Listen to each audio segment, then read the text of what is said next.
Pembangunan industri aeroangkasa di Malaysia memberi tumpuan kepada 4 subsektor, iaitu penyelenggaraan, pembaikan dan baik pulih MRO, pembuatan aeroangkasa, integrasi sistem dan perkhidmatan kejuruteraan dan reka bentuk.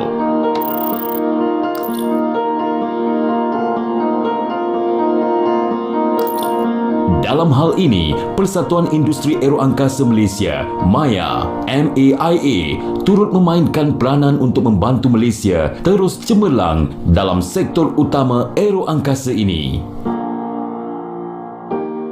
Peranan utama MAIA ialah untuk menyatukan industri aeroangkasa ni. Jadi MAIA ni sebenarnya merangkum dua bahagian industri yang terbesar lah, iaitu penyelenggaraan pesawat ataupun maintenance, repair, overhaul (MRO) dan pembuatan pesawat, iaitu manufacturing. Kita membuat di Malaysia bahagian-bahagian di seluruh pesawat sebenarnya, daripada sayap pesawat hingga ke kokpit, hingga ke sistem-sistem elektronik di dalam pesawat tu, dan bermacam lagi. Jadi MAIA ni juga berperanan untuk membantu syarikat-syarikat Malaysia untuk bersatu di dalam mendapat kerjaan yang lebih daripada syarikat-syarikat antarabangsa seperti Airbus dan Boeing.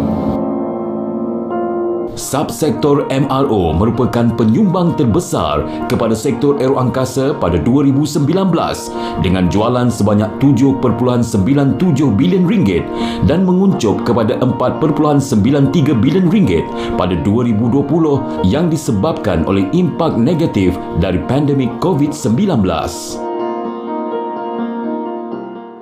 Industri aeroangkasa ni sebenarnya telah menyumbang kepada ekonomi negara lebih 30 tahun.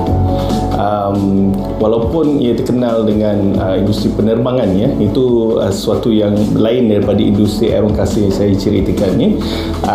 Itu lebih lama daripada tahun 60-an, tapi industri aeroangkasa dalam penyelenggaraan dan pembuatan telah pesat membangun daripada tahun lewat 70-an hingga ke sekarang. Jadi sebelum COVID ni pendapatan industri ni dalam lebih kurang 16.4 bilion ringgit setahun, ya. Ia dalam masa COVID ada terjejas, tetapi sekarang telah mula semula berkembang pesat semula, dan kita jangkakan ia akan mencapai 55.2 bilion pada tahun 2030. Sebenarnya Malaysia sudah menjadi peneraju dalam bidang aeroangkasa ni, ya. Antara negara-negara yang lain yang juga bergiat dalam bidang aeroangkasa ni, Singapura, Indonesia, dan ada juga di Filipina. Tapi Malaysia memang kuat dalam bidang aerostructures ataupun bahagian-bahagian struktur pesawat, ya, badan, sayap dan sebagainya. Untuk mengukuhkan lagi, ya, posisi Malaysia di dalam industri ini untuk 20-30 tahun ke hadapan ni, modal insan yang paling penting, ya. Jadi kebolehan teknologi Malaysia sudah tinggi, memang dikatakan world class, ya. Dan daripada situ kita boleh fahamkan yang Malaysia ni berkupayan tinggi. Cuma kita kena memperkembangkan lagi kebolehan itu supaya kita dapat lebih banyak lagi pekerjaan di dalam pembuatan dan penyelenggaraan aeroangkasa.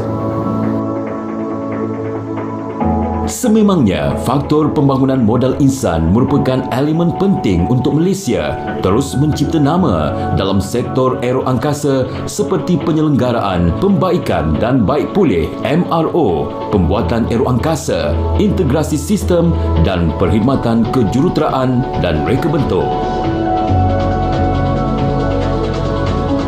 Industri aeroangkasa Malaysia mengeluarkan tenaga kerja orang Malaysia yang memang ramai di dunia. Syarikat-syarikat antarabangsa memang sukalah untuk mendapatkan pekerja-pekerja daripada negara kita. Jadi di Malaysia memang kita ada beberapa institusi yang mengeluarkan tenaga dan bakat daripada level technician, iaitu pembuat, sehingga ke level reka bentuk, ya. untuk memastikan di dalam masa yang terdekat ni kita tak terjejas semasa industri ini berkembang, kita perlu memfokus ya. Jadi saya rasa RMK 12 telah memfokus ke bidang aeroangkasa ini. Jadi pengeluaran modal insan tu kita kena memang pantau lah dengan rapat, dan saya bekerjasama sekarang ni dengan menteri-menteri yang berkenaan untuk memastikan ini.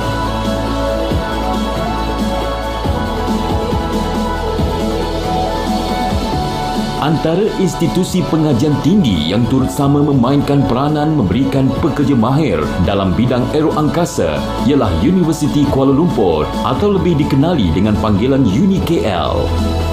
Dalam usaha ini, UniKL telah menjalin kerjasama menang-menang dengan beberapa syarikat aeroangkasa tempatan.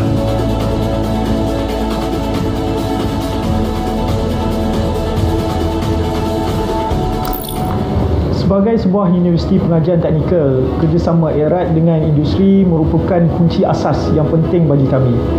Bagi memastikan kerjasama yang dipelopori bersama industri sentiasa utuh, model atau konsep yang diguna pakai adalah secara menang-menang atau win-win. Sebagai contoh, UniKL Miat telah mengadaptasikan konsep Teaching Factory di dalam kampus UniKL Miat, iaitu dengan mewujudkan suasana persekitaran yang berteraskan industri aeroangkasa sebenar dengan menempatkan pemain-pemain industri aeroangkasa untuk berada di dalam kampus. Berdasarkan konsep ini, industri menerima manfaat dari sudut sewaan fasiliti dan juga tenaga kerja tersedia dari pihak kami. Manakala Miat dapat mewujudkan lebih banyak peluang praktikal kepada para pelajar untuk menimba pengalaman secara langsung bersama-sama industri aeroangkasa. Pensyarah juga akan mendapat manfaat dengan keterlibatan mereka di dalam bidang kajian dan penyelidikan bersama pihak industri yang berada di dalam kampus.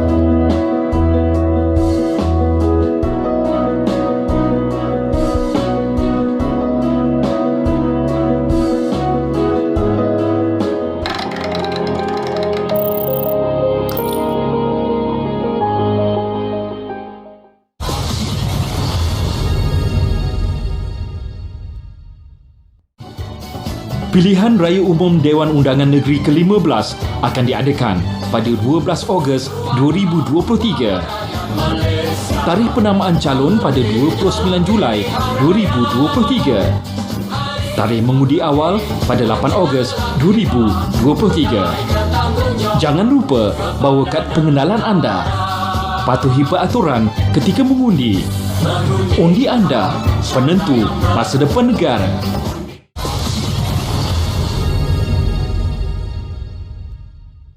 Politeknik Banting juga telah melahirkan ramai para graduan yang bersedia untuk berkecimpung dalam sektor penyelenggaraan pembaikan dan baik pulih MRO.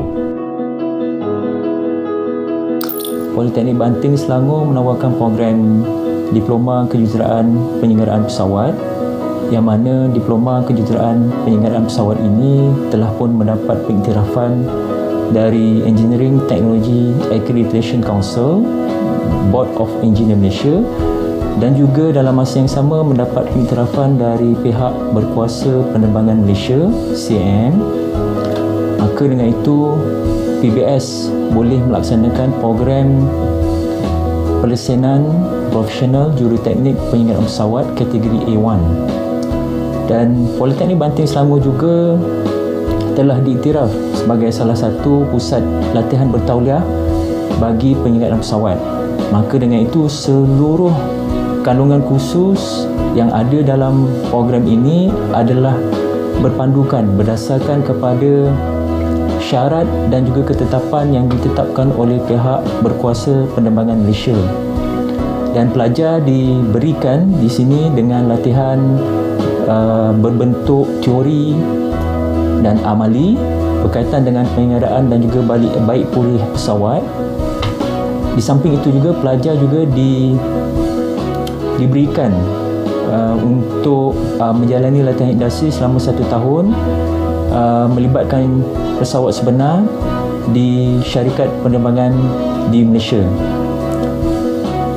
Kemudian apabila pelajar ini telah melengkapkan kesemua elemen teori, praktikal dan juga latihan amali berserta dengan penilaian dan juga peperiksaan yang ditetapkan oleh pihak berkuasa penerbangan Malaysia, maka pelajar ini telah diperakui berkaitan dengan kompetensinya, maka pelajar ini layak untuk dianugerahkan dengan diploma kejuruteraan penyelenggaraan pesawat dan juga dengan lesen profesional bagi juruteknik penyelenggaraan pesawat kategori A1.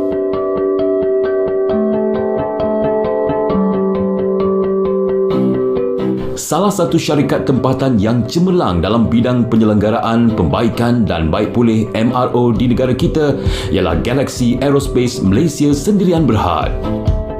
Sebagai leading MRO di negara ini, Galaxy Aerospace mempunyai market 70% dari kerajaan Malaysia dan juga kita mempunyai klien dari civilian terdiri pada offshore, industri di dalam dan luar negara, merangkumi juga operator VVIP dan juga general aviation. Dengan perkembangan positif yang dilalui sekarang ini, Galaxy Aerospace akan terus memperluaskan operasi penyelenggaraan, pembaikan dan baik pulih MRO di Malaysia. Syarikat Galaxy Aerospace amat berterima kasih kepada kerajaan Malaysia melalui dasar-dasar positif untuk pembangunan aerokasa, terutama daripada MITI dan Matrik dan juga agensi berkenaan, dan juga dengan adanya event-event seperti LIMA dan DSA, seperti juga dasar-dasar tax exemption offset program yang membantu untuk bukan saja Galaxy tapi keseluruhan industri untuk berkembang. Perluasan operasi Galaxy Aerospace dijangka akan memberi sumbangan yang penting kepada pertumbuhan industri aeroangkasa negara. Ini dapat dilihat dari jumlah tenaga pekerja yang semakin meningkat. Seperti yang kita tahu, Galaxy ditubuhkan pada 2015 dengan sekadar 25 pekerja sahaja, dan pada tahun ini 2022 telah berkembang sehingga 320 orang kaki tangan, dan saya percaya dengan dasar-dasar yang positif kita lebih berkembang dan mungkin double dalam tempoh-tempoh setahun 2 tahun akan datang. Tenaga pekerja yang terdapat di sini juga mestilah mempunyai kemahiran dan kepakaran yang diperlukan untuk memastikan operasi penyelenggaraan, pembaikan dan baik pulih dijalankan dengan sempurna.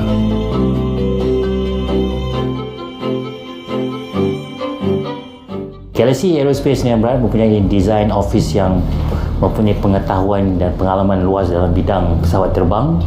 Kami menyediakan servis untuk kerja-kerja modifikasi bagi helikopter jenis kecil, besar serta pesawat besar, meliputi skop airframe, avionics dan interior pesawat.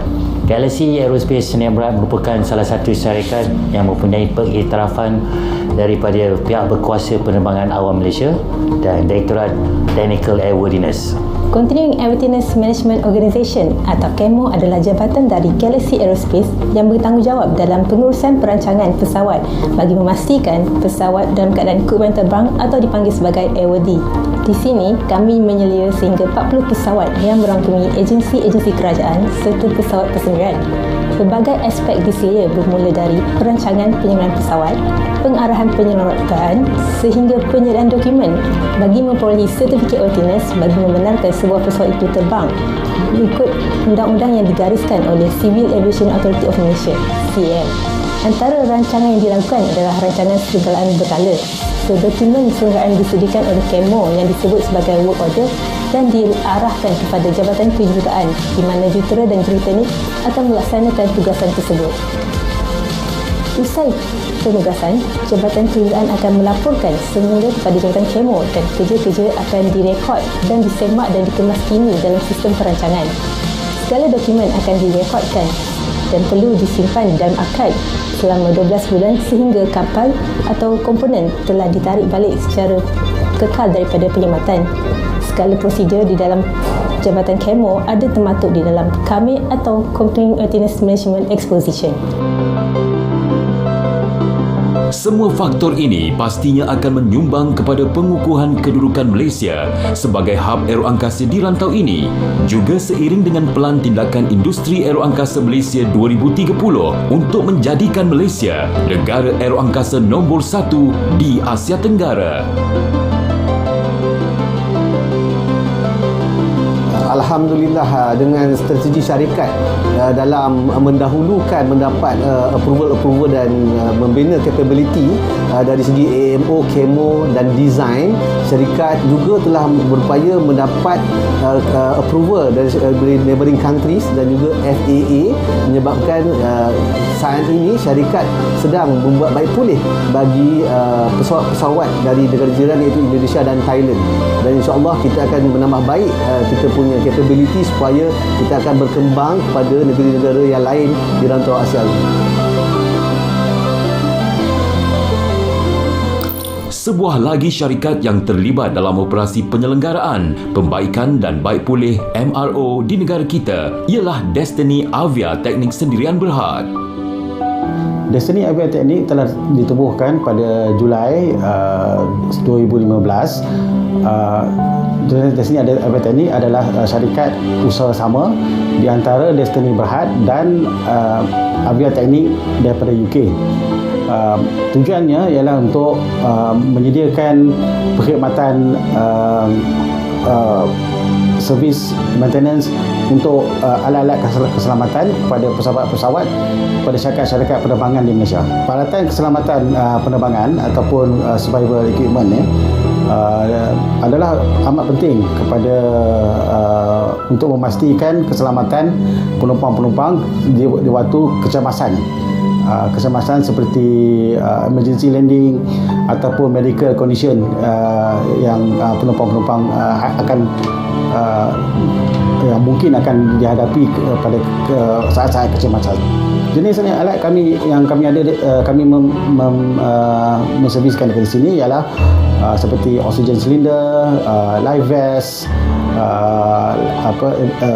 emergency evacuation slide, life raft, emergency locator transmitter dan juga fire extinguisher. Sebagaimana maklum, antara perkhidmatan operasi penyelenggaraan, pembaikan dan baik pulih yang disediakan oleh syarikat adalah penyediaan silinder oksigen, rakit, jaket dan gelongso keselamatan. Perkhidmatan ini dijalankan oleh kaki tangan yang berkemahiran tinggi.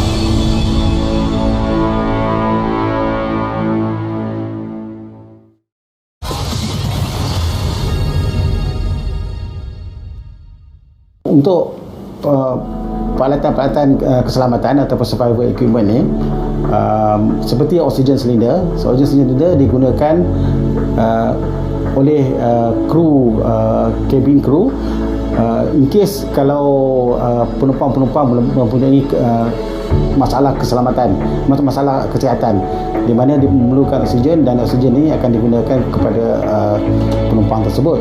Dan juga kami juga menserviskan kru oksigen silinder yang pakai oleh pilot di mana berlaku kecemasan dan memerlukan oksigen supply. Kita juga ada emergency evacuation slide di mana jika kapal terbang tu terpaksa landing secara kecemasan dan evacuation slide ni akan dideploykan untuk penumpang-penumpang boleh keluar daripada kapal terbang dengan secara cepat. Di belakang saya ini ialah gelonsor kecemasan yang digunakan untuk pemindahan penumpang ketika pendaratan kecemasan. Alat ini dipasang di setiap pintu pesawat bergantung kepada saiz pesawat itu. Minimalnya terdapat 4 hingga ke 8 unit dipasang di setiap pesawat. Alat ini akan dikeluarkan dari pesawat setiap 3 tahun sekali untuk diuji di workshop kami. Di antara ujian yang kami lakukan ke atas gelonsor ini adalah satu, untuk melihat gelonsor ini menggelembung sepenuhnya dalam jangka masa 4 hingga 5 saat. Ujian kedua yang kami lakukan adalah untuk melihat ketahanan gelonsor ini daripada kebocoran. Dan yang ketiganya, tangki yang mengisi gas untuk menggelembungkan gelonsor ini akan dihantar kepada workshop kami yang lain untuk diuji ketahanan yang kita panggil proses hidrostatik di bawah tekanan 5,000 PSI. Proses untuk membaik pulih keseluruhan alat gelonsor ini mengambil masa lebih kurang 7 hingga 10 hari. Yang mana selepas segala ujian yang kami lakukan itu lulus, alat ini akan dipasang kembali ke pesawat untuk digunakan selama 3 tahun. Alat ini penting dan perlu diservis setiap 3 tahun sekali untuk menentukan keberkesanannya ketika pendaratan kecemasan, bagi tujuan pemindahan penumpang secara cepat dan selamat. Kejayaan syarikat ini merupakan satu lagi bukti kecekapan teknikal tinggi yang dimiliki oleh syarikat-syarikat aeroangkasa di Malaysia. Ini juga menunjukkan bahawa kita mampu memberikan perkhidmatan yang bertaraf dunia. Ini juga membuktikan bahawa syarikat Malaysia bukan sahaja kompetitif tetapi juga cemerlang dan telah mencipta nama di peringkat tempatan dan di persada antarabangsa. Sasaran bagi industri aeroangkasa yang ditetapkan dalam rancangan Malaysia ke-12 adalah untuk mewujudkan 30,000 peluang pekerjaan dan mencapai pendapatan sebanyak 30 bilion ringgit menjelang tahun 2025. Dan pastinya, sektor penyelenggaraan, perbaikan dan baik pulih MRO ini akan terus memainkan peranan penting untuk membantu Malaysia mencapai matlamat yang telah ditetapkan.